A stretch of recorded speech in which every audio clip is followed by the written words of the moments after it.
Hi friends, welcome back to my channel. ఇవాల్టి మన special recipe వచ్చేసి చాలా సింపుల్గా చాలా టేస్టీగా తయారు చేసుకునే బీరకాయ కర్రీ.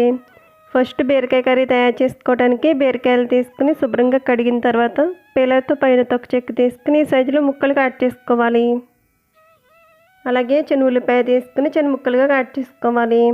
స్పైసీకి సరిపడా పచ్చిమిర్చి చీలికలు, 2 రెమ్మలు కరివేపాకు.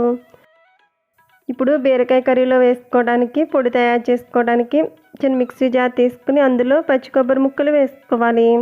అలాగే 4 దాకా లావు మొగ్గలు వేసుకోవాలి. 1/4 టీ స్పూన్ జీలకర్ర, 1 స్పూన్ ధనియాలు, కొన్ని వెల్లుల్లి రెబ్బలు వేసుకుని ఇక్కడ చూపిస్తున్న విధంగా ఇలా పౌడర్లో మిక్సీ చేసుకోవాలి. ఈ మసాలా పొడి వేసుకుని చేసుకున్నట్టయితే బీరకాయ కూర కమ్మగా చాలా రుచిగా ఉంటుంది. ఇప్పుడు స్టవ్ మీద బాండీ పెట్టుకుని అందులో 2.5 స్పూన్ల దాకా నూనె పోసుకోవాలి. నూనె హీట్ అయిన తర్వాత 1/4 టీ స్పూన్ మినపగుళ్ళు, కొద్దిగా ఆవాలు, జీలకర్ర వేసుకుని అవి చిటపట్లాడే వరకు వేగించుకోవాలి.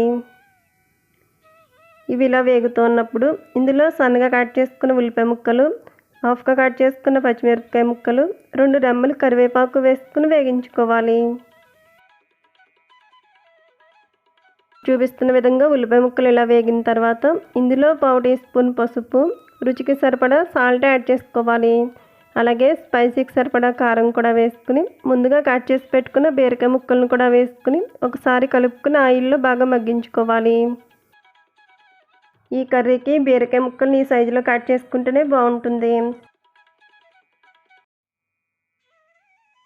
కొద్దిసేపు మూత పెట్టి ఆయిల్లో బీరకాయ ముక్కలను మగ్గించుకున్న తర్వాత ఇప్పుడు మూత తీసి ఇందులో ముందుగా మిక్సీ చేసి పెట్టుకున్న మసాలా పొడి వేసుకోవాలి. ఈ పొడి వేసుకుని అంతా కూడా బాగా కలిసేటట్టు కలుపుకుని మరో 4-5 నిమిషాల పాటు ఇలా కలుపుకుంటూ మూత పెట్టి మగ్గించుకోవాలి. మధ్య మధ్యలో మూత తీసి ఇలా కదుపుకుంటూ ఈ మసాలా పౌడర్ పచ్చివాసన పోయే వరకు ఇలా మూత పెట్టి ఆయిల్లో మగ్గించుకోవాలి. 4-5 నిమిషాలు ఇలా మగ్గించుకున్న తర్వాత స్టవ్ ఆఫ్ చేసుకున్నట్టయితే ఎంతో టేస్టీగా ఉండే కమ్మగా రుచిగా బీరకాయ కర్రీ రెడీ అవుతుంది. బీరకాయ పప్పు, బీరకాయ ఇగురే కాకుండా ఇలా మసాలా పొడి వేసి బీరకాయ కర్రీని మీరు కూడా ఇంట్లో తప్పకుండా ట్రై చేసి రుచి చూడండి. కమ్మగా చాలా చాలా రుచిగా ఉంటుంది. సో ఫ్రెండ్స్, ఈ వీడియో నచ్చితే లైక్ చేయండి. అలాగే మీ ఫ్రెండ్స్ అండ్ రిలేటివ్స్కు షేర్ చేయండి.